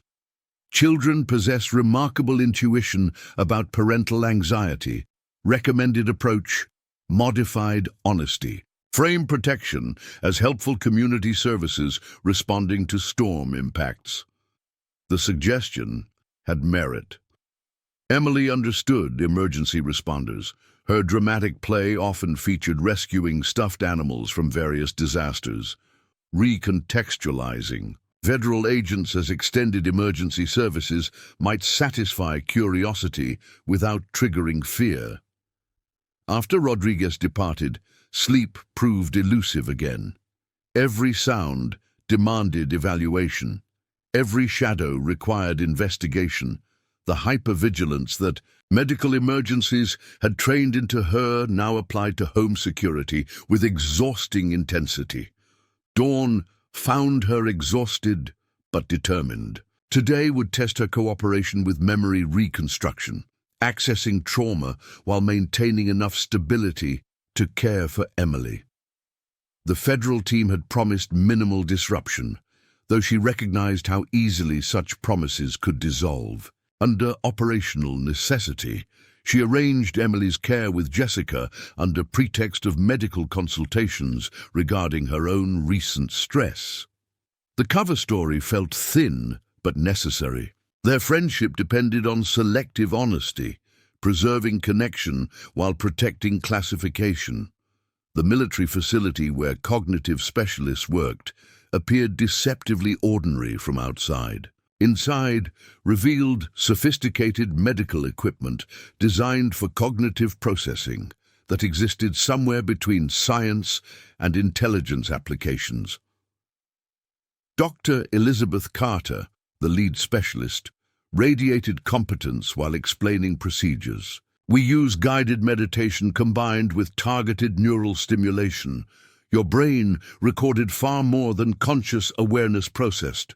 We're simply providing access to existing memories. The session room featured comfortable seating, monitoring screens, displaying brain activity, and equipment that seemed more advanced than standard medical technology. Sarah recognized some neural mapping components from emergency neurology, but nothing approaching this sophistication. They began with relaxation protocols she learned through stress management training. Electrodes monitored brain waves, while questions established baseline responses for truthful recall versus uncertainty markers. "Take yourself back to the truck stop," Dr. Carter guided gently. "What's your first vivid memory?" With closed eyes, Sarah centered her awareness. The environment reconstructed with unexpected clarity, fluorescent lighting, worn floors marked by thousands of entering feet, specific brands visible on merchandise racks. "I notice Marcus positioning himself strategically," she reported. "Back to wall, eyes tracking all movement. 3 other customers exhibit similar awareness. Woman at corner booth maintains peripheral view of entrances. Couple near window position chairs for quick exit." Excellent detail. Describe the newcomers when they arrive. Memory crystallized around specific characteristics. Expensive shoes, suggesting wealth. Calloused hands, indicating weapon familiarity. Subtle earpieces for communication. Her nurse's pattern recognition had documented professional operatives without conscious awareness. Primary figure wearing technical watch, probably comms device. Secondary figure favors left shoulder, either injury or concealed holster. Third, maintains formation spacing, military training. The specialist's excitement remained controlled but present. Her civilian observations matched intelligence databases, connecting suspected operatives across multiple ongoing cases. Following 2 hours of intensive recall, mental exhaustion set in. "Your observational capacity exceeds many trained agents," Dr. Carter praised. "Environmental awareness enhanced by medical background creates unique assessment perspective." The validation felt strange. Her survival skills, developed through emergency medicine and single parenting, had served intelligence purposes she never contemplated. Random highway kindness had evolved into contributing classified information affecting national security. During recovery period, Agent Chen joined remotely. "Mrs. Chen, your testimony provides critical connections we've pursued for months. Facial characteristics you've described match active suspects. This could prevent multiple planned incidents. Weight of responsibility settled deeply. Her presence at that truck stop, essentially random chance, might prevent attacks that could harm hundreds." The philosophical implications challenged comprehension. Returning home required transition from intelligence asset to mother. Jessica noticed obvious exhaustion, but accepted medical stress explanation without probing. Emily's chatter about rock. Family developments provided welcome distraction from cognitive strain. Home hadn't changed physically, but her perception had shifted fundamentally. Every neighbor passing on sidewalk warranted evaluation. Every unfamiliar vehicle demanded assessment. Normal activities carried extraordinary undercurrents, invisible to everyone except her watchers and herself. Marcus appeared that evening, ostensibly, checking welfare but clearly maintaining personal connection despite professional boundaries. His presence comforted and complicated equally. "You handled today remarkably," he acknowledged. "Most civilians crumble under memory reconstruction. You processed like veteran operative." "Veteran at survival, not espionage," she corrected. "Motherhood demands similar situational awareness as intelligence work, apparently." His laugh carried genuine warmth. "My kids would appreciate that comparison. They've mastered information gathering about household weaknesses, mainly my ice cream stash." Location. The normalcy of parental complaints felt precious amidst their unusual circumstances. Both carried children's welfare as primary motivation, despite dramatically different threat environments. Evening routines proceeded with Emily demanding 3 bedtime stories instead of 2. Pebbles needs extra comfort after her identity crisis. Rock therapy requires additional narrative support. Sarah indulged the request, grateful for childhood concerns that dwarfed international intrigue by comparison. Reading familiar tales provided grounding against recent revelations about memory capabilities that bordered on supernatural. Later, reviewing cognitive session transcripts, appreciation grew for her mind's recording capacity. Descriptions enabled. Facial reconstructions matching top surveillance targets. Vehicle details traced to suspected operations. Conversation fragments revealed planning communications for prevented attacks. The federal team's gratitude arrived via encrypted channels, though public recognition would never occur. Her contribution remained classified necessity rather than acknowledged heroism. Protection continued precisely because revelation would endanger rather than empower. Sleep brought fragmented dreams, mixing memory reconstruction with imagined scenarios. She pursued clarity through shadowed corridors, where threats materialized wearing helpful expressions while protection arrived too late. Morning dawned with news alerts confirming what her memory session had enabled. Coordinated raids prevented suspected attacks on infrastructure targets. Sarah watched coverage while Emily protested interruption of cartoons, knowing her accidental observations had contributed to displayed federal success. Her transformed life required accepting duality, outward normalcy, masking extraordinary purpose. Protection would continue, while intelligence gathered through her experiences shaped ongoing operations. Random kindness had evolved into classified contribution, affecting lives she'd never meet. The future stretched uncertainly ahead. Though uncertainty emerged, her choice to help a stranger had irrevocably altered everything. Whether ultimately beneficial or harmful remained undetermined, but consequences continued cascading far beyond that rain-soaked highway encounter. 3 weeks passed in blurred transitions between ordinary motherhood and extraordinary circumstances. Sarah maintained outward routines while processing an increasingly complex reality. The morning routine had become a carefully orchestrated performance, making Emily's lunch while monitoring encrypted devices, reviewing federal briefings between organizing playdate schedules, fielding classified calls while helping with third-grade math homework about fractional measurements that Emily insisted applied to rock family's geological composition theory. This particular Tuesday morning, everything changed. Emily stood at the kitchen window, captivated by an unusual sight. "Mom, there's a really big plane flying super low." Sarah joined her daughter at the window, coffee mug frozen halfway to her lips. The massive aircraft banking across their neighborhood was immediately recognizable. Air Force One, the presidential plane that had no business approaching their quiet Nevada suburb. Her secured phone buzzed urgently, the first time it had activated its emergency tone since its installation. Agent Rodriguez's voice carried unprecedented urgency. "Package confirmed. ETA 12 minutes. Secure Emily immediately. Protocols Omega 7. "What package? What's happening?"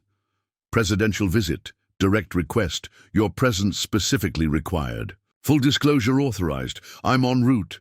The line disconnected, leaving Sarah staring at the circling aircraft while Emily pressed her face against the glass in wonder. 3 years, the federal protection had operated invisibly.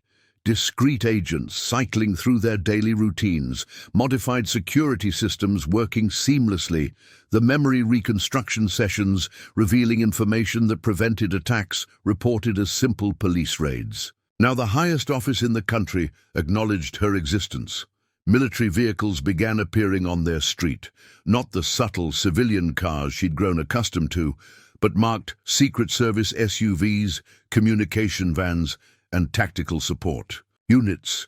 Neighbors emerged from houses, phones raised to capture the unprecedented spectacle descending upon their subdivision. Mom? Emily's voice carried uncertainty beneath her excitement. Why is the president coming here? Before Sarah could formulate age-appropriate explanation, Agent Rodriguez arrived with unprecedented formality. Gone was the casual civilian attire.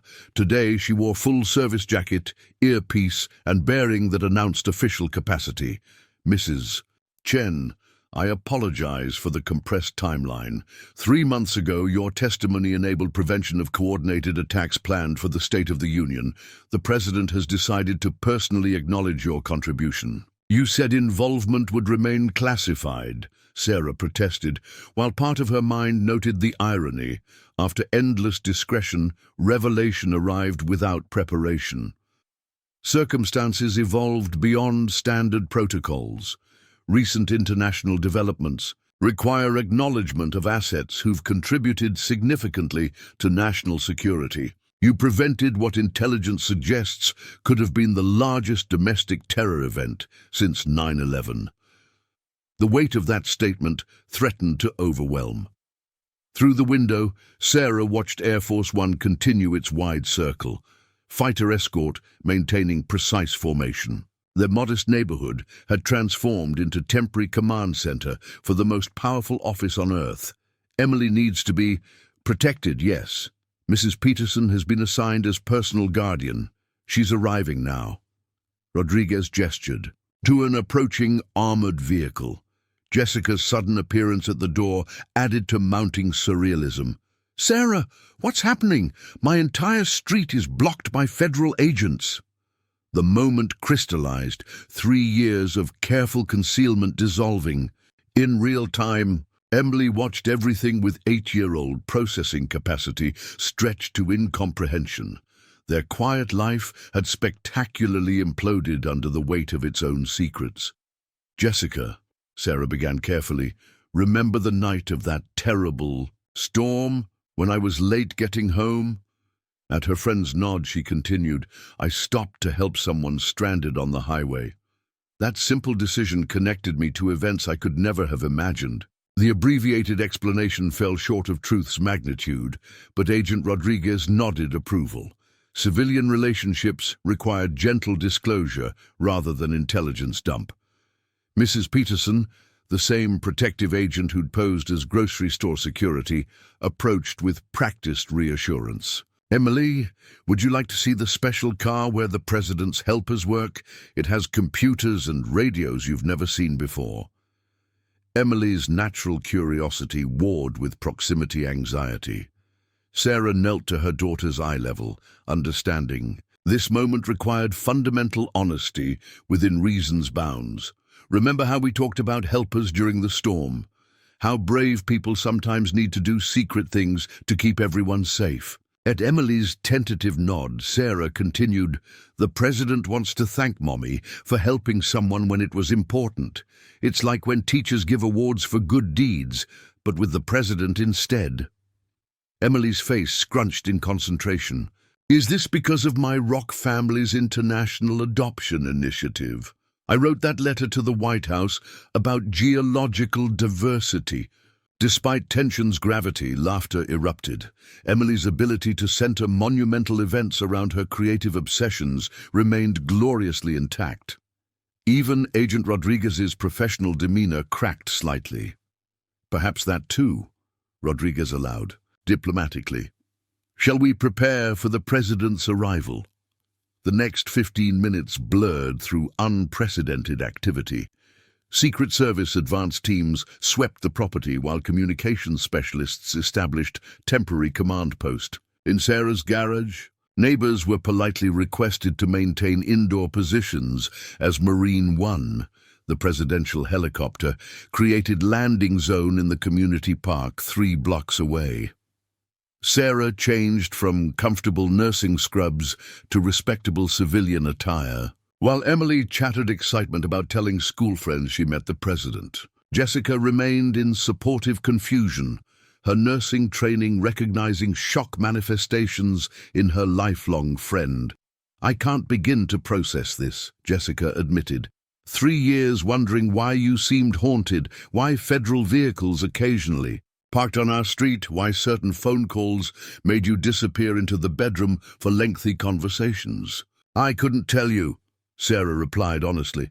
National security isn't just phrase they use on television. It's real, and it demands impossible sacrifices from ordinary people caught in extraordinary situations. Sirens announced the motorcade's arrival. Presidential limousines surrounded by identical decoys, security vehicles, communications support. Sarah had witnessed similar processions on news coverage, but never imagined experiencing this perspective directly. Agent Rodriguez guided them to position on the front porch as the motorcade halted with precise choreography. Secret Service agents deployed with practiced efficiency, establishing perimeter while communication specialists verified security protocols. Then President Jonathan Mitchell himself emerged from the armored limousine. Sarah recognized him instantly, the familiar face from countless news broadcasts now present in physical form, approaching her modest home with purpose that transcended political theater. His handshake carried genuine warmth rather than calculated politician contact. Mrs. Chen, I've reviewed your contributions extensively. Your courage that night fundamentally altered our national security trajectory. Mr. President, I only stopped for someone who needed help, and in doing so, prevented catastrophe that would have changed our nation's history. His attention shifted to Emily, and this must be the young lady whose correspondence about international geological cooperation crossed my desk last month. Emily's usual verbal flood reduced to awestruck silence, a first in her 8 years. President Mitchell knelt, demonstrating the practiced ease of experienced grandfather. Your mother performed extraordinary service for our country. She helped prevent bad people from hurting many innocent families. Heroes often emerge from simple acts of kindness. The simplification honored Emily's comprehension while containing truth's essential elements. Sarah appreciated leadership that could distill complex reality for childhood understanding. Would you like to see inside Air Force One? The president offered. We could discuss your Rock family's diplomatic initiatives. Emily's excitement broke through appropriate restraint. Can Boulder and Pebbles come too? They've been studying international relations. President Mitchell's genuine laughter revealed humanity beneath official gravity. I believe we can accommodate geological diplomats for this historic occasion. The next hour transcended normal reality.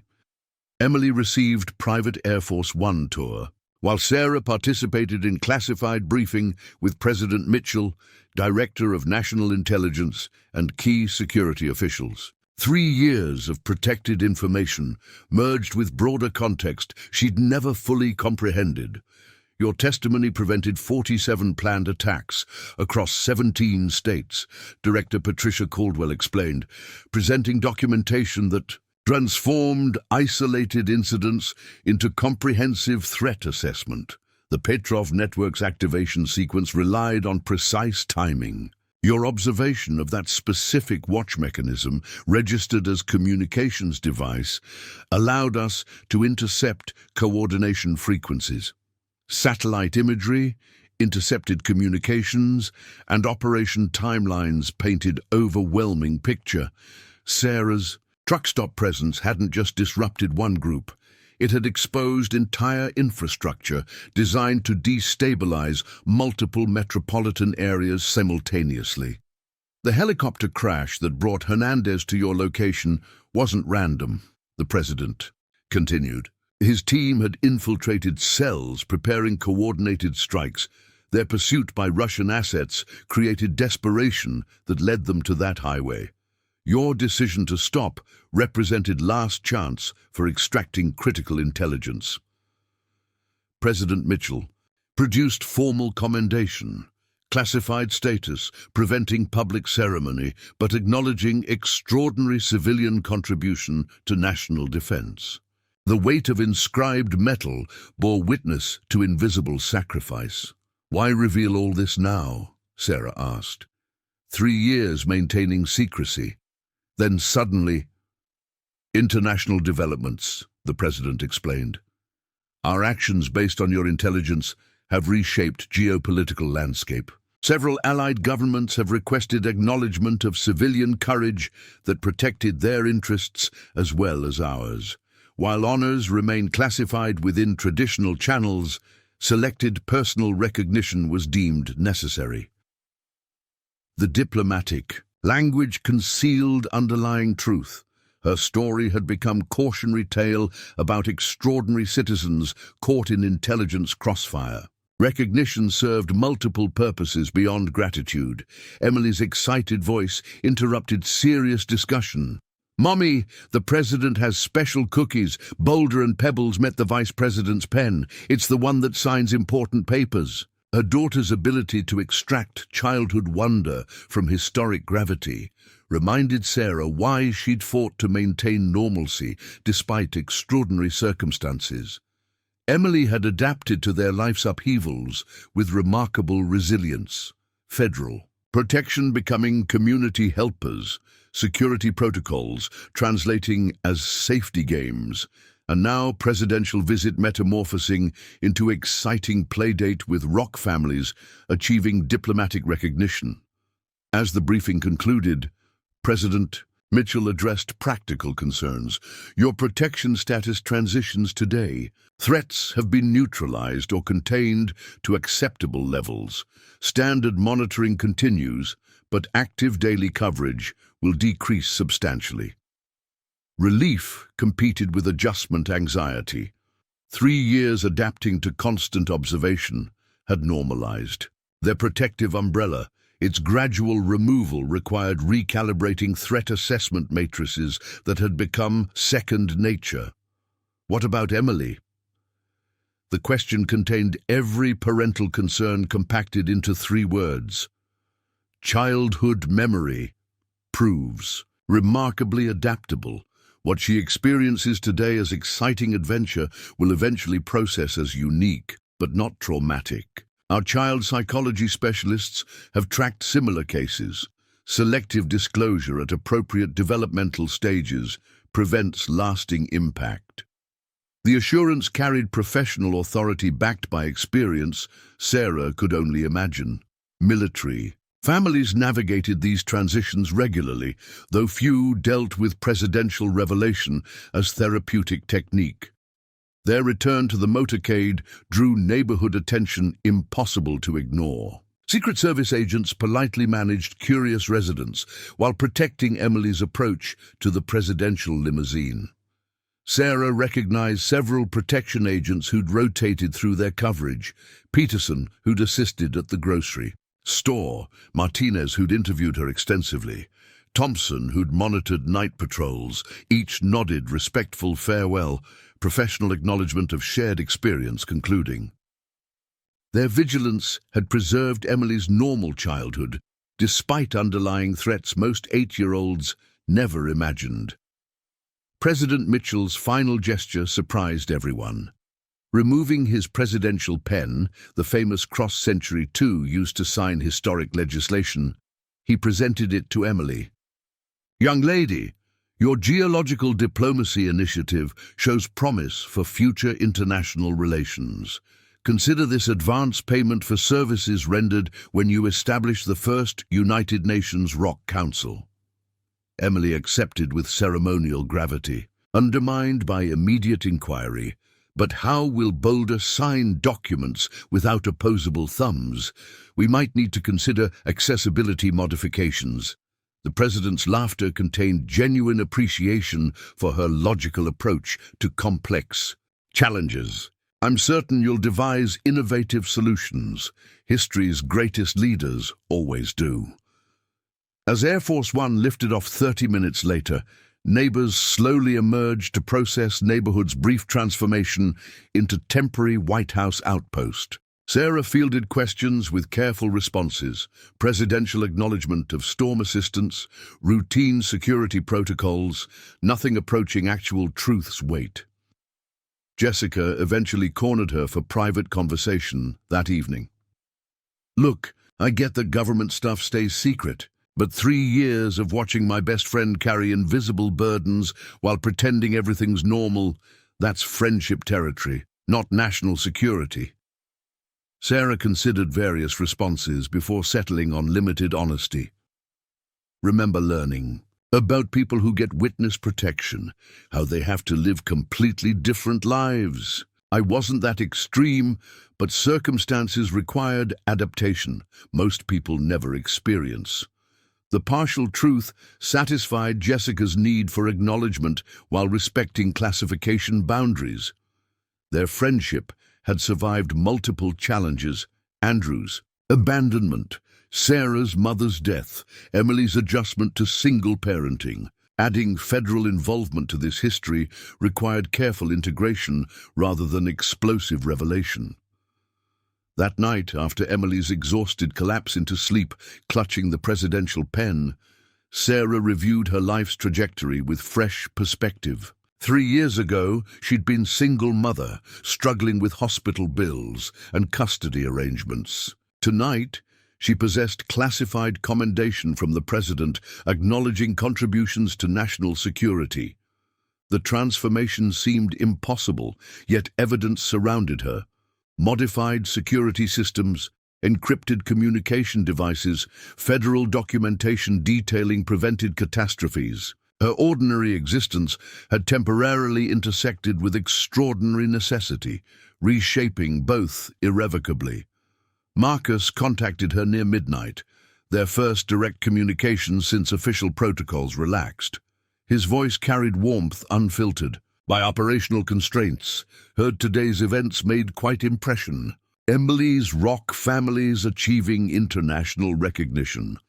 Presidential recognition, technically, she's already discussing establishing United Nations Rock Council with proper accessibility accommodations. His laughter resonated through phone. Connection. My kids would appreciate her dedication to inclusive government. They've been tracking her rock family saga through the updates I shared, carefully edited for security, of course. Conversation flowed naturally beyond professional bounds. Marcus described his children's reactions to learning their father's civilian contact had received presidential acknowledgement. His oldest son, Tommy, apparently demanded tactical assessment of rock-based diplomatic strategies. Maria asked serious questions about social media, implications of geological politics. Jason simply requested pen-pal connection with Emily to compare notes on military parent survival techniques. We're both adjusting to decreased surveillance, Sarah admitted. 3 years never feeling truly alone, then suddenly privacy returns. With minimal notice, it's disorienting. Speaking of transitions, Marcus began carefully, I'm officially rotating stateside next month. DIA assignment in Washington, but substantial travel to West Coast training facilities. Nevada falls within that circuit. The implication hung between them, opportunity for connection beyond crisis cooperation, for exploring whatever had developed through shared ordeal and genuine compatibility. Emily would love meeting your rock diplomacy enthusiast, Sarah responded, keeping tone light while acknowledging undercurrent. Her adoption program needs international geological ambassadors. They talked until exhaustion demanded recognition. Comfortable. Conversation spanning parental concerns, work challenges, philosophical observations about ordinary people, thrust into extraordinary circumstances.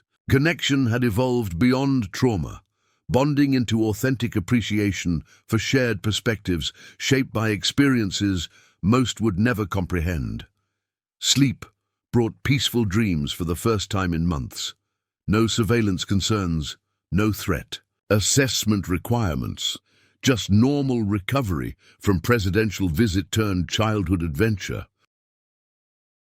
Morning announced itself with Emily's excited narrative reconstruction. Mommy! I dreamed Boulder and Pebbles went to Washington. They met all the important rocks from different countries. The French rock wore a tiny beret, the Japanese rock kept bowing. The Australian rock tried to teach everyone how to say good day in granite. Sarah encouraged elaborate storytelling while noting how experience had accelerated Emily's creative processing. Presidential visit had been absorbed into her rock family mythology with characteristic adaptability. World leader merely another interesting character in ongoing saga. Their official protection status altered subtly but noticeably. Familiar. Agents rotated out, replaced by less visible monitoring that federal briefing had promised. Neighbors slowly forgot yesterday's excitement, returning to typical suburban concerns about property values and school board decisions. Yet fundamental changes persisted.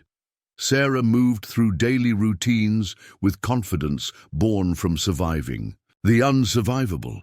Her nursing practice benefited from enhanced situational awareness, patterns within emergency. Department chaos becoming more apparent through lens of hard-earned observational skills. 3 weeks after Air Force One's departure, envelope arrived bearing White House seal. Inside, beyond official documentation of her commendation, lay personal. Note from President Mitchell, Mrs. Chen, heroism often emerges from humanity's simplest expressions. Your choice to help a stranger reflected values that define us as nation worth protecting.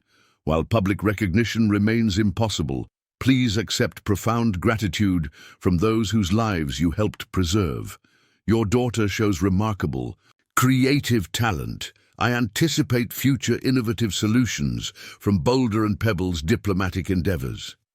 Emily's response letter, carefully supervised but minimally edited. Dear Mr. President, Boulder and Pebbles appreciate your confidence in their international relations potential. They've established Rock United Nations with representatives from 17 countries so far. The Irish Rock keeps trying to organize potato equality protests, but we're working on agricultural compromise. Also, have you considered establishing Rock ambassador positions? We have experience in cross-cultural sandstone communication. Sincerely, Emily Chen and the Geological Diplomatic Corps.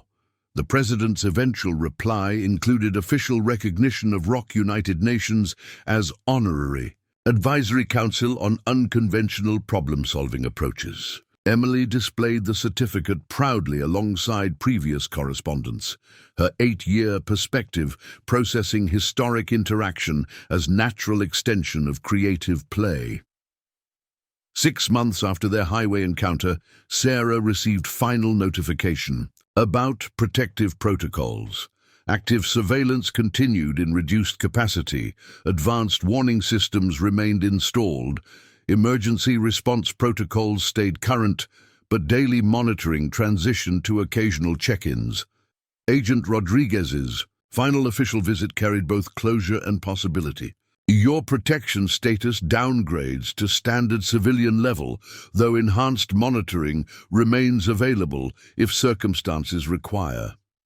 The networks you helped disrupt have been effectively neutralized across North America and parts of Europe. And, unofficially, Rodriguez produced genuine smile, first purely personal expression Sarah had witnessed from the otherwise professional agent. Unofficially, your courage inspired policy changes about civilian asset protection. Your case proved that extraordinary circumstances often demand ordinary people sacrifice anonymity for greater good. You handled it with remarkable grace. With protective umbrella finally receding, normal life reasserted its demands. School, meetings, medical appointments, simple monotony previously disrupted by federal presence. Jessica noted relaxation in Sarah's perpetual alertness, though neither discussed its source beyond resolved issues from difficult period. Marcus's Washington assignment included quarterly visits to Las Vegas training facilities. Their first civilian meeting since Air Force One's departure occurred at surprisingly ordinary restaurant, where they navigated conversation between parental responsibilities and carefully omitted classified details. Tommy's considering military service, Marcus shared over dinner that felt remarkably normal after their extraordinary history. Says, if random highway Good Samaritan can help protect national security, trained service members obviously make difference. Their children remained connection point, beyond shared crisis. Emily's rock diplomacy evolving into genuine interest in international relations, while maintaining appropriate childhood whimsy. Maria and Emily had begun correspondence about girls in military families, challenges. Jason sent detailed analyses of Rock family government structure that displayed intelligence inherited from father. Strange to think, Sarah mused, that random rainy night connected our families beyond crisis management. Kids processing our experiences more healthily than expected. Children often demonstrate remarkable resilience when protected by parents willing to navigate impossible circumstances. Marcus paused thoughtfully. Speaking of navigation, have you considered what happens when protective protocols fully expire? The question contained layers beyond security implications. Two wounded people had formed connection through extraordinary circumstances. Single mother adapting to federal oversight, military officer processing loss while protecting civilians. Transition to whatever developed next required addressing foundation built on trauma but sustained through genuine compatibility. We handle it honestly, Sarah suggested. Continue building on what survived crisis rather than what initiated it. Their developing relationship, still unnamed despite obvious attraction, proceeded with careful respect for complex circumstances. Neither rushed toward definitions, content with gradual trust building through shared parenting perspectives, and occasionally overlapping Western travel schedules. 1 year after presidential acknowledgement, Emily's teacher requested conference about her advanced creative synthesis abilities, potentially indicating gifted program qualification. The Rock United Nations had evolved into sophisticated model government, complete with constitutional framework, judicial system, and peaceful conflict resolution protocols, more sophisticated than many actual diplomatic initiatives. Emily synthesizes complex information into accessible formats, Mrs. Peterson explained. Her Rock family governments demonstrate understanding of international relations typically developed much later. Sarah recognized influence beyond Emily's natural abilities, exposure to federal protection, presidential interaction, and ongoing. International correspondence had accelerated development in unexpected directions. Crisis had gifted unique perspective processed through childhood creativity. The school's psychologist, Dr. Meyer, ultimately concluded, traumatic experiences handled with appropriate support often result in enhanced cognitive processing. Emily demonstrates remarkable emotional intelligence alongside accelerated academic comprehension. She's thriving because stability was maintained despite underlying disruption. Professional validation of parenting choices made under impossible pressure provided profound relief. Emily hadn't just survived their extraordinary experience. She was flourishing with enhanced empathy and analytical capability. As first snow fell over Nevada, unusual weather echoing storm that initiated everything, Sarah reflected on their journey's completion. From random highway encounter through federal protection to presidential acknowledgement, their lives had followed trajectory impossible to predict or recreate. The doorbell announced unexpected visitor. Marcus arriving with 3 teenagers, looking far more nervous than their father. Hope we're not interrupting. Thought Emily might like meeting her pen pals in person. Introductions proceeded with characteristic adolescent awkwardness, overcome by Emily's enthusiastic welcomes. Within minutes, Rock families were displayed. Diplomatic protocols demonstrated, and international relations theories debated between 8-year-old and teenagers who'd spent months corresponding about their unique family circumstances. Jessica, invited for the occasion, watched dynamics with nursing insight that recognized family units forming through unconventional origins. "You know," she whispered to Sarah, "sometimes the universe has plans beyond our understanding. Your rainy night heroics protected more than national security. They built connections that might redefine what family means for both your children." The observation resonated deeply. Their highway encounters' consequences continued rippling outward, creating bonds stronger than those forged through convenience or conventional circumstance. Shared survival created unbreakable foundations for whatever future developed. That evening, as Marcus's family prepared departure after Rock Diplomacy Summit, he found private moment with Sarah. "Next assignment includes permanent Vegas area. Advisory position. Headquarters noticed my Western expertise coincides with valuable civilian consultation opportunities." Translation: federal recognition that their connection served multiple purposes beyond personal attraction. Their unique experience provided perspective valuable to evolving civilian protection protocols. "Convenient for Rock United Nations summits," Sarah replied, with deliberate lightness masking deeper understanding. "Emily's already planning spring session about mineral rights arbitration. Perhaps we could discuss arbitration over dinner next week, without children or international geological treaties." The invitation acknowledged transition from crisis companions to potential partners exploring whatever developed beyond extraordinary origin story. Looking back at snow-crowned mountains, visible through window, Sarah marveled at transformation initiated by simple choice to help stranger. One decision had reshaped federal protection protocols, prevented domestic terrorism, earned presidential commendation, and connected two families across impossible circumstances. Most remarkably, it had taught her daughter that heroism emerged from compassion, that choosing humanity over convenience could literally change everything. Emily's Rock families might have seemed whimsical response to complicated reality, but they represented essential truth about resilience, creativity, and finding light within darkness. As Marcus's rental car disappeared into evening, Emily appeared at her side. "Mummy, do you think other kids have mummies who meet presidents because they help people in storms?" Sarah knelt to eye level, considering carefully. "I think most mummies are ready to be heroes when circumstances require. We just don't know until the moment arrives.